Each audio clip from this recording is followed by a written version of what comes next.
All sides committed terrible things, and the UN troops were witness to those things. There were explosions and you hear people dying. It was war, it was obvious it was war. Brutality of that place was overwhelming. We haven't had a discussion in Canada what Bosnia was all about. They came with the idea of putting us in a camp, like concentration camp.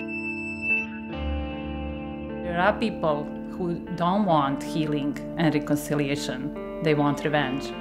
They didn't want us there. They want the freedom to kill one another. We are still blaming each other. No, it's your fault. No, it's your fault. It's your fault. The precious land for which they were spilling blood will be empty or poor. Everyone loses. Beautiful place, just blown all apart. When I stayed in the city, when all my friends fled, doesn't matter where they went, doesn't matter what side, I hated them. Same time when you go away, you want to go back home. Still want to go back home. I just don't know where it's at anymore.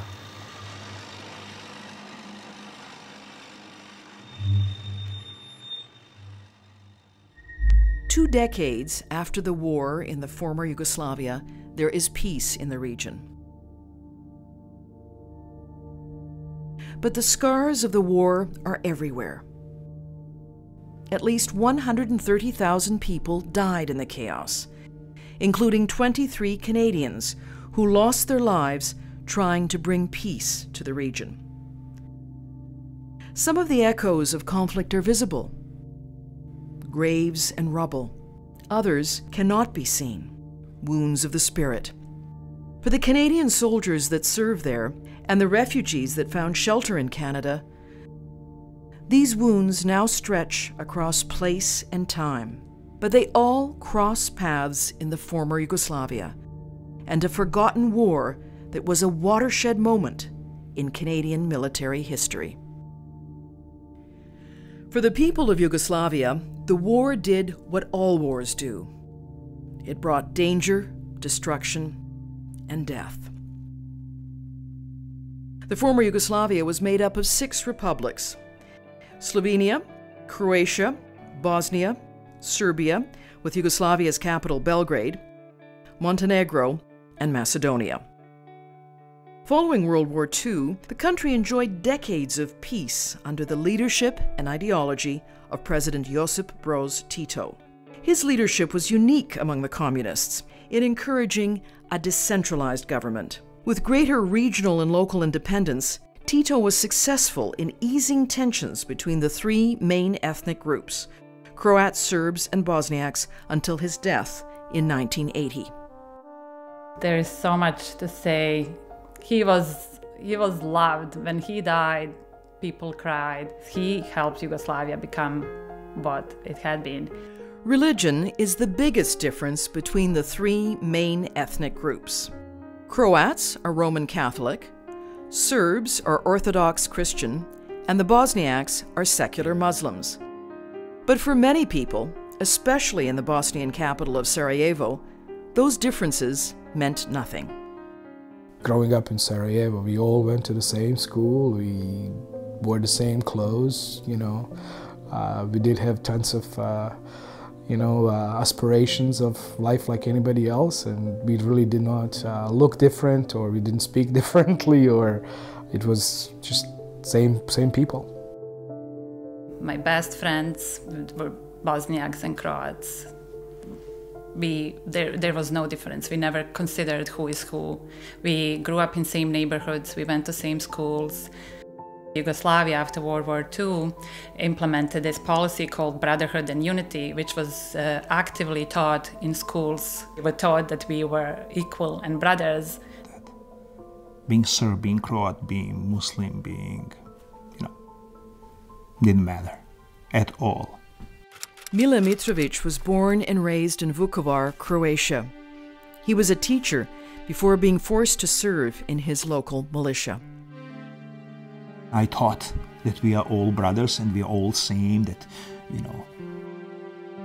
that will never happen. In 1991, it did happen. Slovenia and Croatia, two embittered republics, declared their independence from Yugoslavia. The Yugoslav army, primarily controlled by Serbs, moved to occupy the area, starting the war in the former Yugoslavia. You are on your land, your house, your village, your town, your city. You spend all your life over there. And suddenly, somebody trying to take this from you. Everybody at the time, all my friends, I wouldn't say all, but 95% of them said, no, it's nothing gonna be here, just, you know, it's gonna be probably a little bit of uncertainty, maybe for a couple of weeks, and everything will be fine. In March of 1992, Bosnia follows Slovenia and Croatia and declares their independence from Yugoslavia. Some people felt like that their national identity was endangered in Yugoslavia, that socialism suppressed nationalism and religion, and they felt endangered. Yugoslavia went from a cultural melting pot to a country in which old friends faced each other on the battlefield. Basically, you're engaging in conversation, trying to discover who is on the other side. And then you start realizing, oh my God, I know you. Like, you know, we played soccer together, or, you know, we've been in the same circle of friends for quite some time. And I said, like, this is unreal. With the conflict intensifying, the UN decides to send in peacekeepers, including Canadians.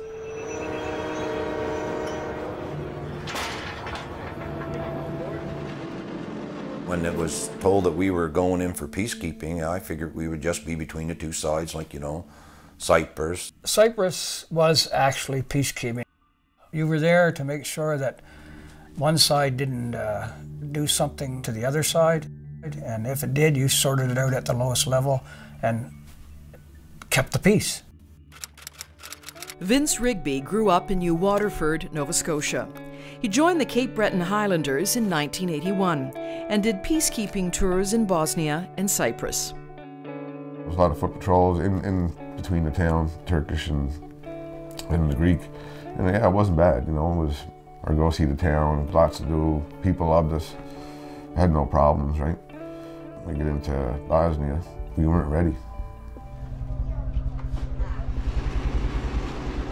When you have a five-way civil war that you don't know who's doing good things, who's doing bad things, because they're not, none of them are. How do you keep the peace when there's no peace to keep? Stu Rogers was a farm boy from a small town in Ontario. He joined the army for adventure and to see the world. He was among the first Canadian peacekeepers deployed as part of UNPROFOR, the United Nations Protection Force.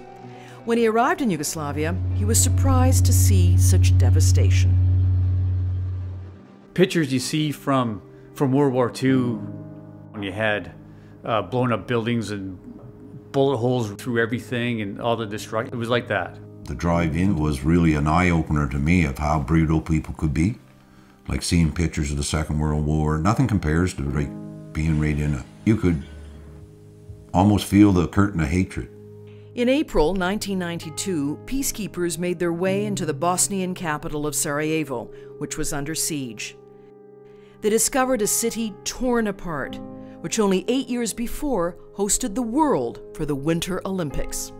I remember seeing this beautiful, beautiful country where a decade later, neighbors are killing neighbors. And what happened to this country? You know, what happened? Where did it go? It was very much a multicultural city because they embraced each other's cultures. You had Christian churches next door to mosques. To see a city that was so beautiful, just completely destroyed, and for really not a valid reason. Zoran Jokic, his wife Klea, and son Denny were living in Sarajevo when the siege began. All of a sudden, you know, I started feeling that some dosage of fear, I would say. We kind of sitting in front of the TV, and all of a sudden, light shuts out and like completely like dark, nothing. You're just trying to survive every day, pretty much. You you know, you try to help your family first, and that's kind of, you know, I think any human being, you know, especially being father at the time, you know, trying to provide food, to provide, you know, necessities. You see that you're hungry, you don't have enough food, and kid is starving. Not only did they lack fresh water, electricity, and food, they lived with constant, daily bombings and a perpetual fear of snipers. You're learning how to live with it, but I would be lying if I said that, you know, I got used to it. Steve Dornan was serving in the Royal Canadian Air Force in Winnipeg when he was deployed to help with the airlift of humanitarian aid to Sarajevo, 2.5 years into the siege.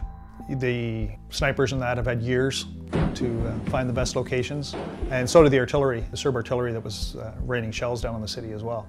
So they pretty much had everything zeroed in. When you're moving down Sniper Alley, which follows the old tramway down, you see, you know, destruction everywhere. There isn't a building that's not damaged or destroyed all the way along.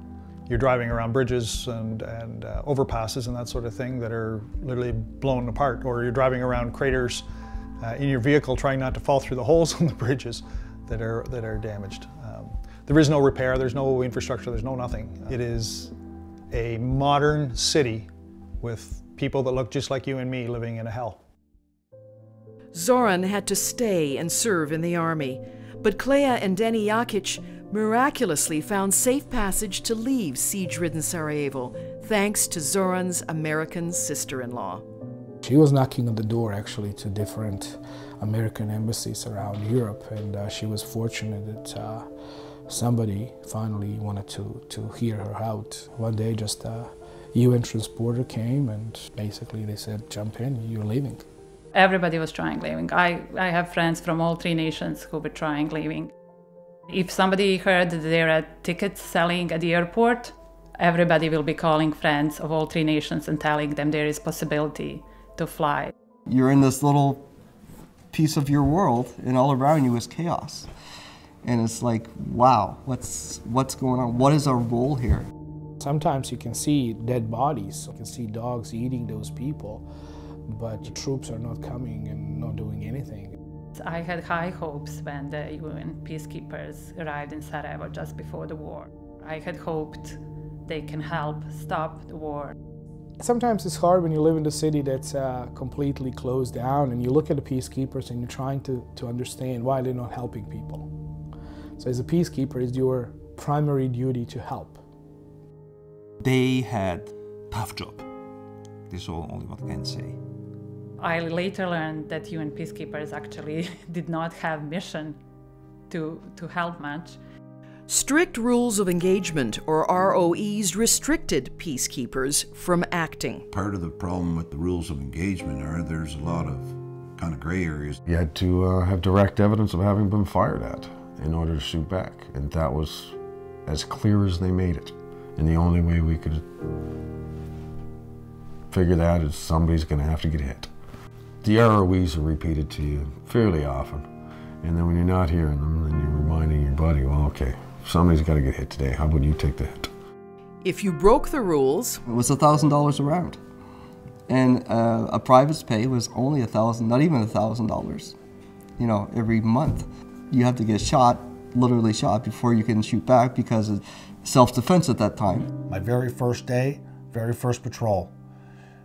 If a bullet goes close enough to your head, you hear the crack of the round because it's breaking the sound barrier. That's how close that round is.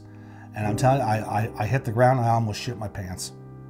Like, that's when reality set in that you are in a war zone. And it's unnatural. You know there's a threat, you see a threat, but you can't do anything. You just hope that it's not you. If you're being fired at, dash down, crawl, observe. That's what we're taught. And when you have to worry about stuff like that, it kind of takes away from the training that we were taught. We're there just to observe, we can't interfere. That was probably the hardest thing to have to deal with, is not be able to get involved and stop this.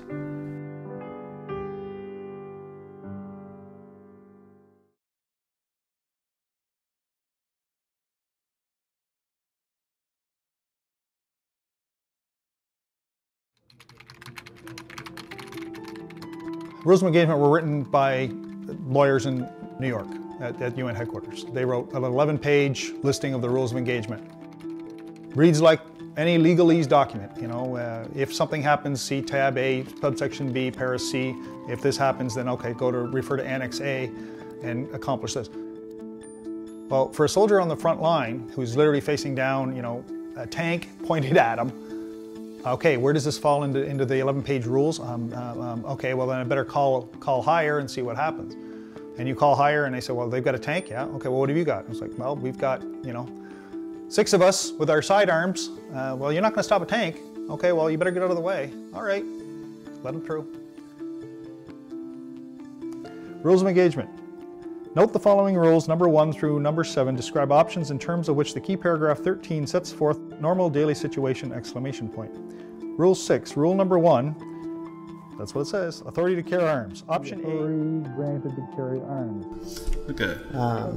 Note in both option A and option warning B shots are authority. Rule number 4, option A, annexes B and C refer. See paragraph 15 and annex A. UN stop, or I fire. Option A, observe and report, withdraw in order. That's what the UN wrote to soldiers. We were called CC UNPRO-4, right? Canadian Contingent of the UN Protection Force. We didn't protect anybody with my book. I didn't see much protection going on. I seen a whole lot of watching them do what they wanted to do and, you know, that kind of stuff, but I didn't see anybody being really protected by us. The contradictions of being a warrior class, a proud class of men and women, were there to help, but because of the situation, because of the context, everything is set up that they can't help. We've had friends of mine that have opened up to me that, you know, had to lay there in trenches and listen to women being raped and then executed.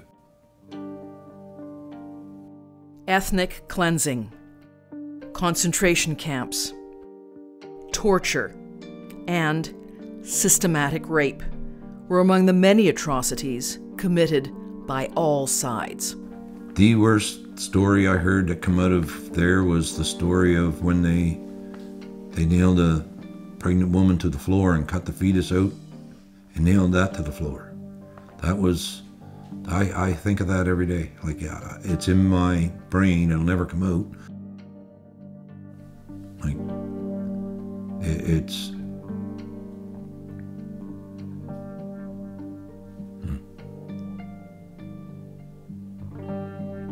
Those are the most terrible stories, you know, I've heard. Being ordered to watch detail for the later crimes, investigations, document rapes, tortures of women and girls. I mean, these men they're left with that.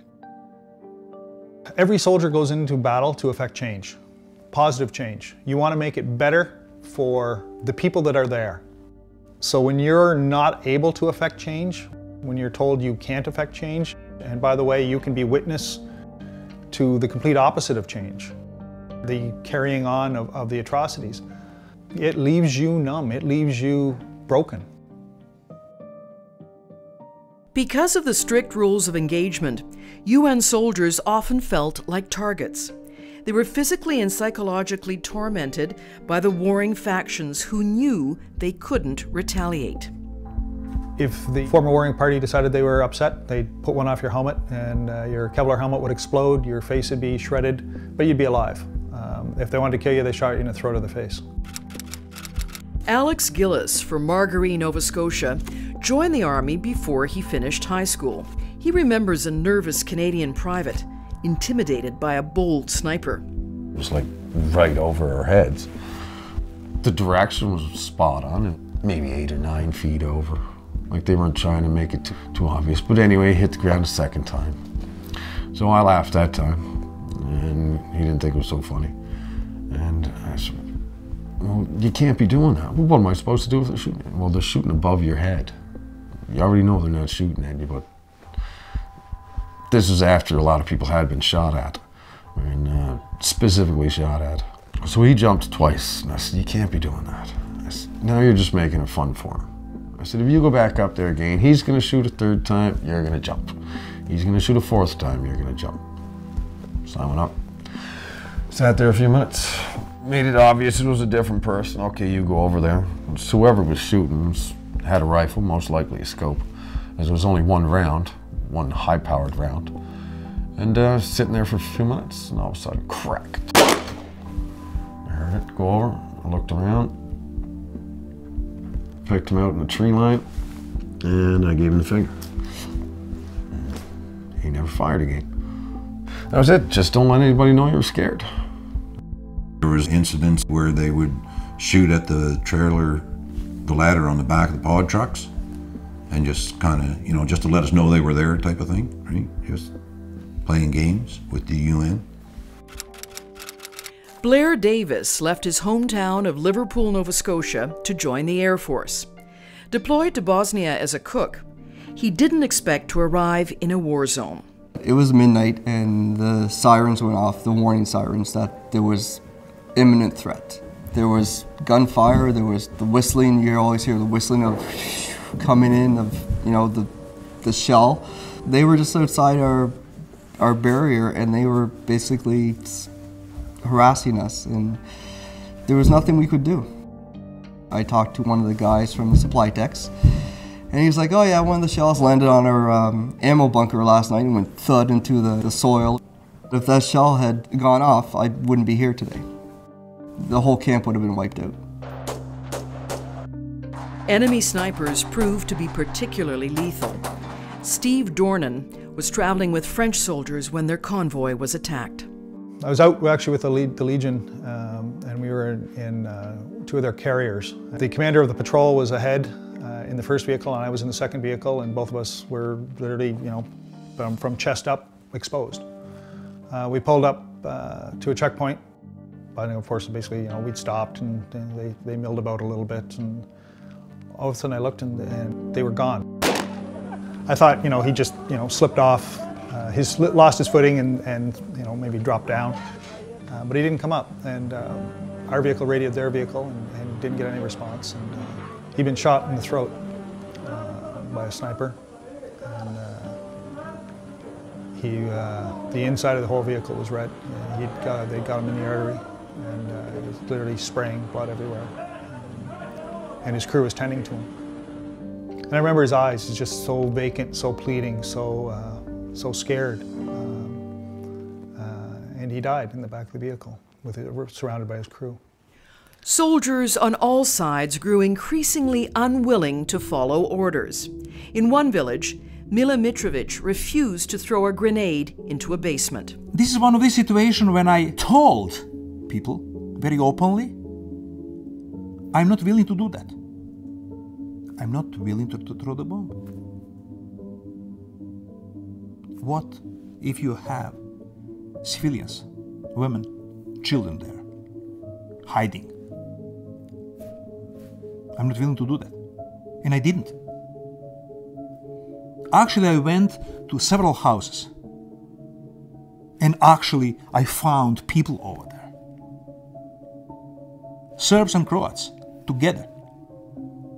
Most of them elderly people. Am I proud of something? I'm proud of that. I did not kill anybody. Probably I saved somebody. Maybe it's not a big deal for somebody, but for me, it's a lot. Steve Dornan was on the ramp of a cargo plane just as it was about to take off from Sarajevo Airport when he saw a French soldier running up to him. He was carrying a little boy. And little boy was, he'd been playing soccer. And, you know, it's all you can do. You know, there's no video games or anything. He just had a little football. And the areas around the airport were really heavily mined.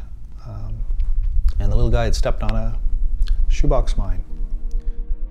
It went off and blew his leg off, blew his arm off, blew most of his face off, well, most of his head. And I'll never forget, and he gave him to me and said, Steve, don't let him die here.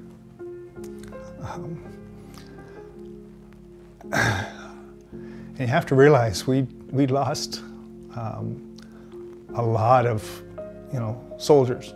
We had Canadians that were killed, but children are innocent, and just playing soccer. And I took them, what was left of them, and where he's bleeding out all over me, and did the best I could to hold on to him, hold his face, look into his eye, and got on the airplane. We went to military power to get outside of Bosnian airspace, so this boy wouldn't die in Bosnia. And he didn't. We made it outside and he died in my arms over the Adriatic. The Canadian soldiers in Yugoslavia experienced traumatic conditions, stressful, horrifying, and heartbreaking. In September of 1993, in the village of Medak, Croatia, the terror continued. Vince Rigby was there with the Princess Patricia's Canadian Light Infantry. Medak Pocket was a place where the Serbs and Croatians, they were within spitting distance of each other. On September 9th, the Croatians violated a ceasefire and engaged Serbian troops. That's when the UN arrived. We watched the Serbs and the Croatians moving their rigs up and down the roads over the days. When I drove in, the Serbs were at that point in time moving all our artillery pieces in behind a mountain, right behind our house. Got into the house and I told the officer, and within, I don't know, half an hour, the Croatians walked round right up to the mountain and I think wiped everybody out. Vince and the rest of the PPC Allied troops were soon embroiled in the fiercest combat Canadian soldiers had faced since the Korean War. We started out in the house, it's called Medak House. That's where we took the artillery, that's where we got one of our first firefights. They shot at us and the bullets hit right in front of us, hit dirt in our face, whacked a tree beside us, and then they just proceeded to pound the house. When Vince and his comrades went to create a buffer zone between the Serbs and the Croats, it provoked a violent retaliation from the Croatian forces. Still, blasted more at us, and then come nightfall, it was just all out. We did shoot back at one point in time, just as much as they were here, we're not going nowhere, right? First, a little scary, but at the end of it, no, not even halfway through the end of it, we got mad. It was like, you dare fire at us type of thing. You know who we are, and we're Canadians, and we'll come after you. Canadian soldiers tried to enter a Serbian village, but were stopped by Croatian soldiers at a roadblock. UN commanders ordered them to wait. They did, a decision that still causes anguish today. I had to sit there in the middle of the dark and listen to them, killing all the women, children, and whatever else was left over on the other side. The one general, he didn't want us in there until, they were done doing what they had to do. Running out of patience, Canadian Commander James Calvin gave an impromptu roadside news conference to pressure Croatian commanders at the roadblock. At some stage, you gotta cut the bullshit and get on with the job. And all I've heard right now from the Croatian people at my level here is a bunch of half-baked excuses aimed at delaying us from getting on with the operation. Once through the roadblock, Canadian soldiers entered the village of Medak, but all was eerily quiet. Even seasoned soldiers were shocked by what they saw. There was devastation and death. We could smell them. We were that close, burning the bodies. Now to this day, like pork or certain things, when I get a certain smell, it just it flashes right back to that point in time that we should have moved forward no matter what happened. We should never let that happen. We didn't do a whole lot. I think we should have done more, I think we could have saved some people in them towns, whether we would have lost people or not. That's what we were there for, and they should have let us do our job. It wasn't a very nice place at the end. I think nobody went down there and came back normal. With war still raging, soldiers began to complete their first tours. After witnessing the worst of humanity, they would be returning home to their loved ones. Steve Dornan was among them. Like many others, he found it difficult to cope with the routine of family life.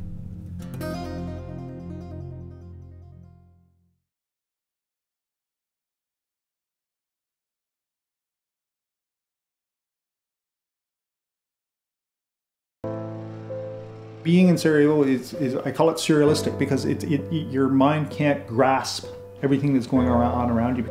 You start questioning, is this real? Is this the way things are really, is this what we're really doing? Is this what we have to do? And then you walk in home and it's like, nothing's changed. It's all the same here. Like, why is everybody oblivious? What's wrong?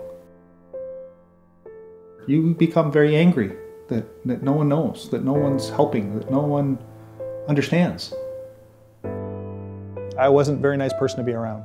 It was, I think, a huge level of frustration that I wasn't able to do better, that I wasn't able to fix things.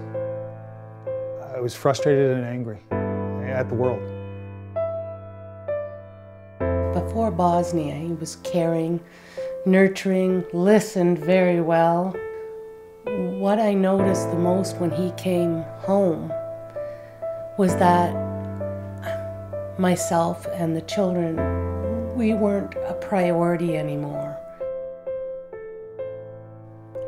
Patrick Dornan was just 7 years old when his father returned from his first tour in Bosnia. I just remember the change in my father from the day that he left, so excited, and then he came back and he was just disconnected. You know, it was almost like you took a piece out of the puzzle. Probably the most vivid memory, I guess, for me was, you know, when they got in an argument and my mom finally put her foot down and said, you know, why don't you just go back? And for me, that was hard to hear. My dad has always been my hero growing up, and to hear that,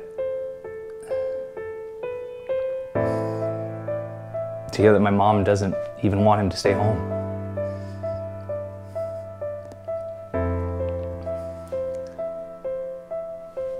It hurt a lot.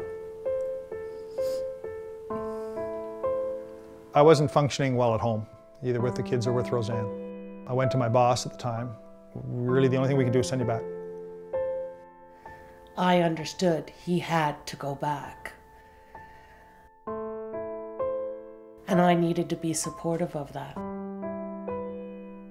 While Steve wanted to return and make a difference, the people of the former Yugoslavia sought refuge, some charting a path to Canada.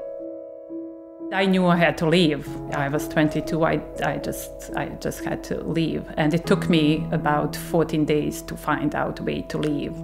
We started kind of saying, like, now it's a good time, let's get somewhere. I got a paper, which was a passport for foreigners, that's how they call it, issued by Serbian authorities. My husband had one friend, one person in Canada, in Winnipeg, and that's why we asked to go to Winnipeg. He did say, you know, there are like warmer places, but we said we don't care. I was working in a church, and my wife was screaming, I remember, and, you know, a son was running, you know, in front of her, screaming, saying, oh, we got a letter, we're going to Canada. So we had a little interview in the meantime, of course, and they asked us where we were going to go, and I said, I don't know, I didn't really think, I just said Vancouver. And the reason why, I think, because I was afraid of Canadian winter, so it's the first thing came to my mind, Vancouver, like, it's hot there. She comes back and she said, we're going to Halifax. So I said, what part of Canada is that? Oh, come on, don't be picky, we're going to Halifax. You know, we were young, we wanted to live in a normal country where we can prosper. And thinking about all the countries, Canada seemed like a good choice. More than 4 years of fighting ended in the fall of 1995, when the leaders of Bosnia, Serbia, and Croatia signed the Dayton Peace Accord, bringing NATO troops in to replace the UN peacekeepers. Steve Dornan returned to Bosnia with a new mission. NATO's Implementation Force, or IFOR, was there to impose peace and new divisions of territory, something the UN didn't have in its mandate. Forget everything you ever learned about the UN. That is all gone. We are now the stick.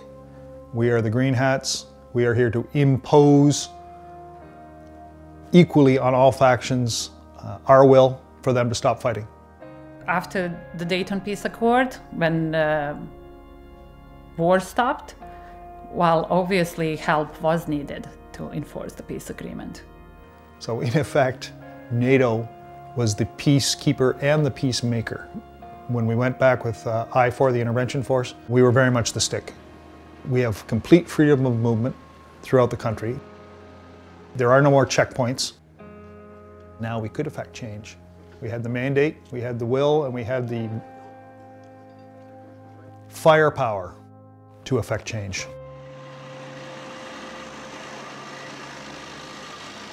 '97 was a little bit different. We were under NATO, and if you feel that you were threatened, a weapon was pointed at you, you could engage.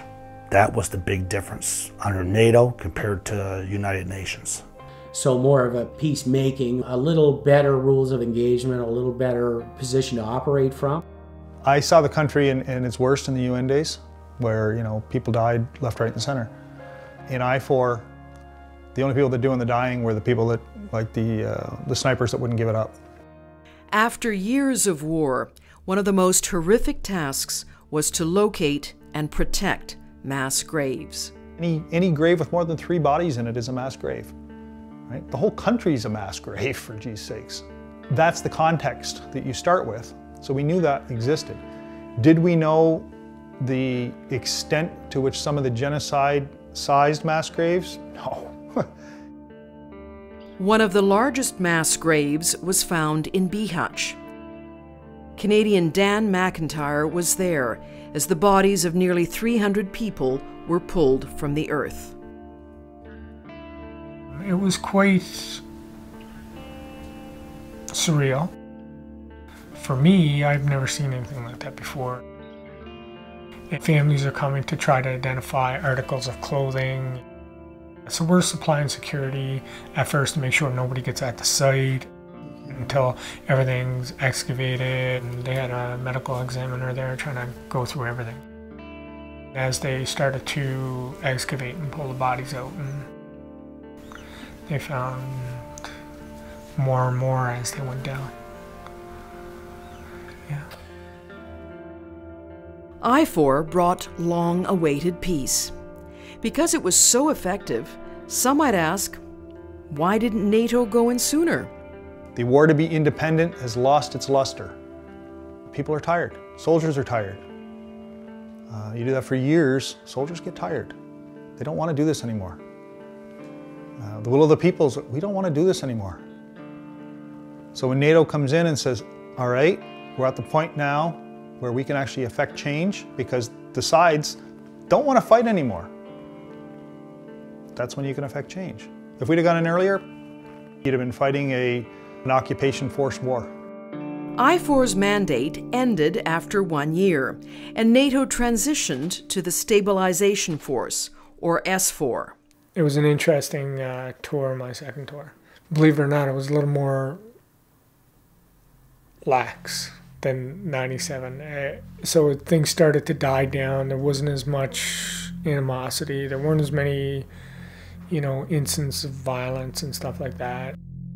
Finally free from the stresses of constant danger, both soldiers and civilians were relieved. But the landscape of the region was also a casualty of the war. Canadian soldiers were astounded by the devastation. They got blown to shit. Didn't matter what side they was on or who they supported, the towns got leveled. It was just like nothing you ever seen in Canada before. There was a lot of destruction throughout Yugoslavia. In most of the areas that I traveled to in and around Bosnia, they had started kind of rebuilding infrastructure and depending on the areas at that point, but you could still see a lot of damage. Canada's involvement officially ended in 2004. Just like the former Yugoslavia, peacekeepers were devastated, and no one knew how to handle the crisis. I never told that story to anyone. Confronting the effects of the traumas they had faced in war. You'll hit a trigger, start sweating. Drank a lot, I stayed in a lot. It was his anger that worried me. Because of the dreams, I wasn't sleeping. Because we really didn't know, what we were dealing with. And our existing categories are how we generally approach, military mental health didn't fit. So we had very little experience with it. I mean, I think we were pretty nervous about it. These days, it's more about emotional shutdown, it's about anger, it's about not being able to sleep, obsessing about things. Over time, those feelings started to come out. I would get very angry, I would kick things, I would punch things. I was not getting the treatment I was asking, and I was not getting it. Everything comes rushing back to you, your heart rate goes up, you're right back where you were when the incidents occurred. If PTSD rips your career away from you, you have that whole separation thing then. Because the people that are still back there, man in the post, are still there. And you think you should be there with them. So you feel ashamed, embarrassed, almost like you're an insult to them because you fell ill. We had a really upset group of people who were unfortunately attempting to kill themselves and were killing themselves. They were in serious problems with alcohol, drug use to try to calm down, to try to manage themselves. Trying to reclaim, I think, their identity, to reestablish themselves as solid soldiers. While the government and medical community struggled to catch up with the realities of PTSD, families were left to pick up the slack. Vince was a mellow guy, easygoing, relaxed, fun to be with. He wasn't on any prescriptions, didn't take anything, no problems whatsoever. But when he came back, it's totally different. The way you see the world changes, which affects your family dynamic, affects the way you raise your kids, affects everything. Part of getting better is you have to make yourself better, and then before you can move on and see the impact that it's had. One of the things that got me through dealing with all that was knowing that, she was there for me. A lot of veterans didn't have that. The wives just gave up. Not because they didn't love the person anymore, it's just he wasn't the same person and they just couldn't live with that person, the new person he became, and didn't see him getting better. When you're in it, you don't know, right? She sees it from the outside, she saw all of it. You realize the impact, the experiences that you had affected not only your life, but your family's lives. It was a total disconnect at first from my kids, because if they were arguing over a hairbrush, I would lose my temper because I just couldn't get it. There's bigger things in life I would try to get through to them than what you're fighting over right now. It's taken a lot of things from me, my family. My mom and dad were not close just because I can't anymore, right? Took my wife away from me. My work. I'm just now starting to become Vince Rigby again. It's going to take a long time, but I'm starting to get happy a little more. After the war, after all of this, we have so many people with post-traumatic syndrome because of that. You think that you went and you actually survived, right? War and everything, and you think that you're okay.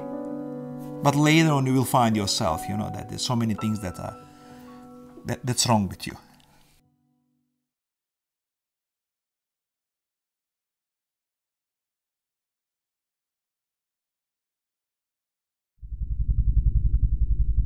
Some soldiers struggled with their symptoms for years before seeking help.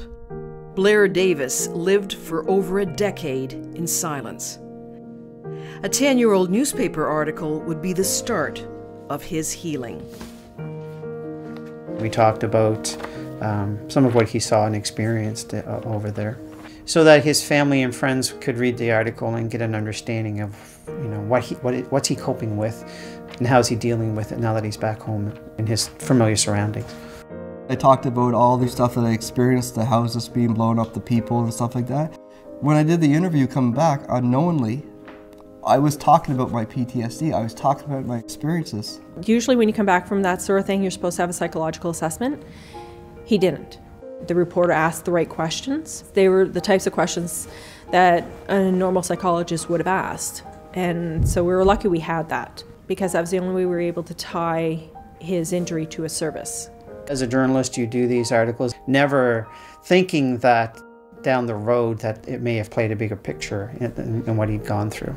I'm glad that it was helpful. Hello.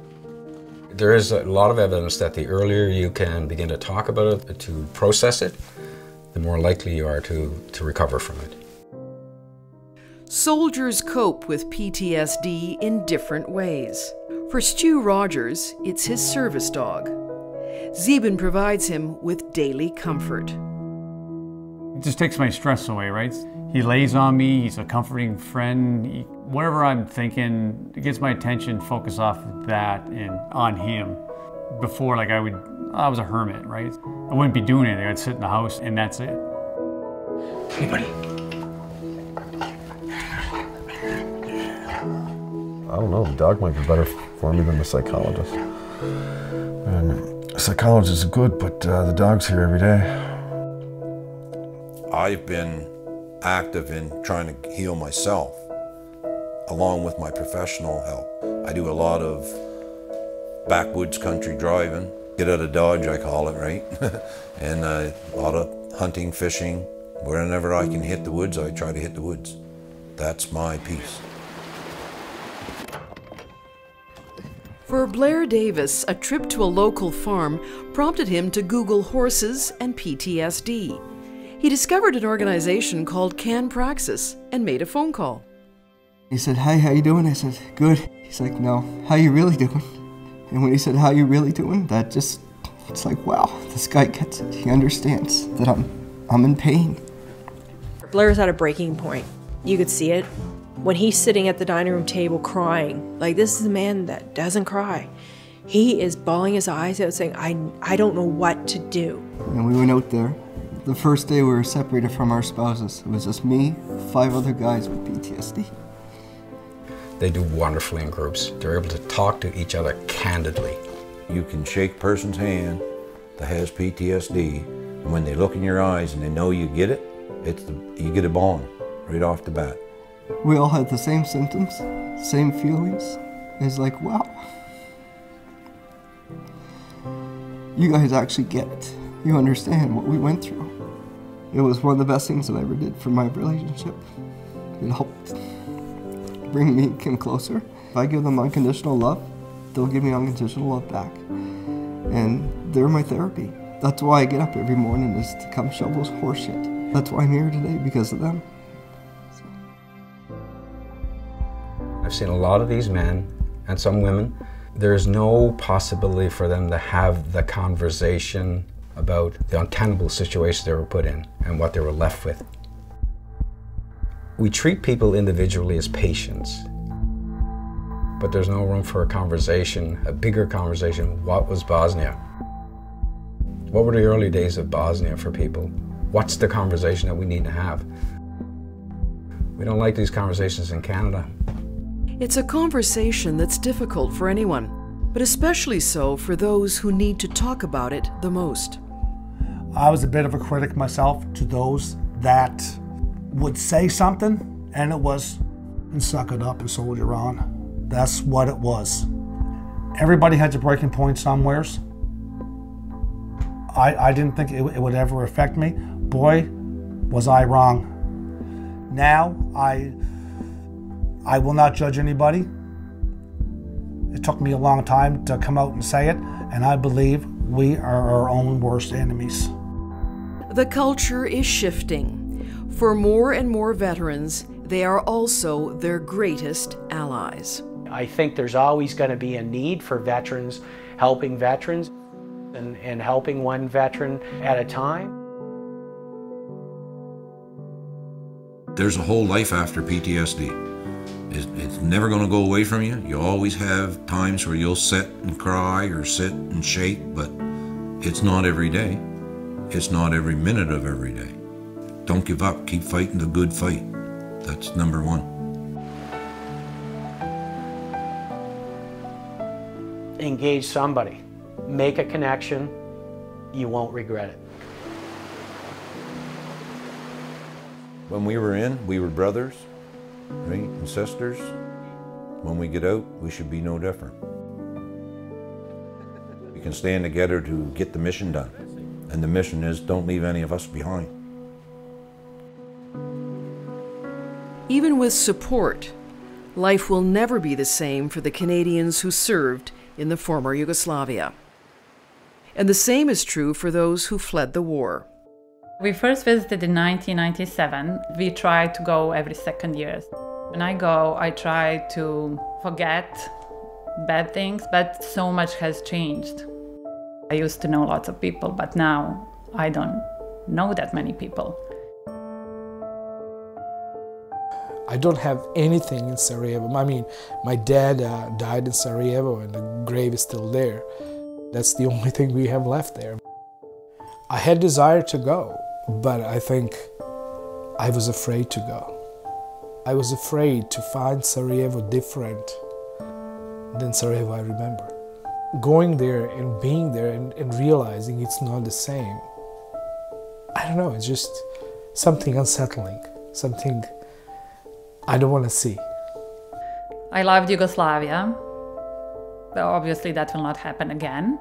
It's over. My only home is Canada. That's the only citizenship I have. But I hope all nations there, they just find a way to cooperate. It is better for them. Almost 2 decades after the war ended, those in the former Yugoslavia still live in the shadow of the war. Now, infrastructure is crumbling.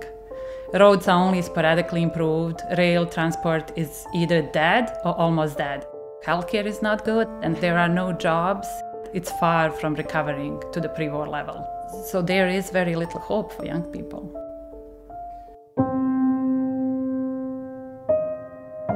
So I hope that one day that unfortunate saga, called former Yugoslavia, will end up.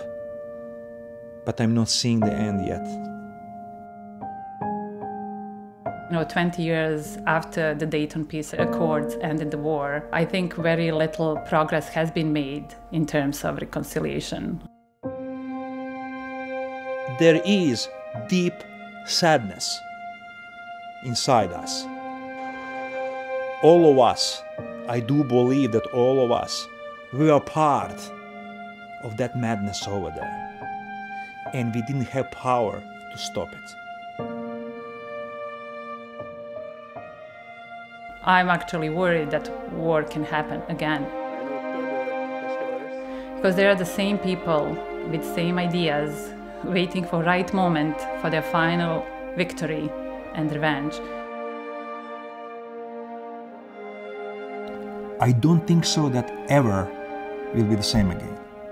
I don't think so that ever we'll understand each other because we did not solve all these problems. All these republics, now independent countries, are they happier? No. At all.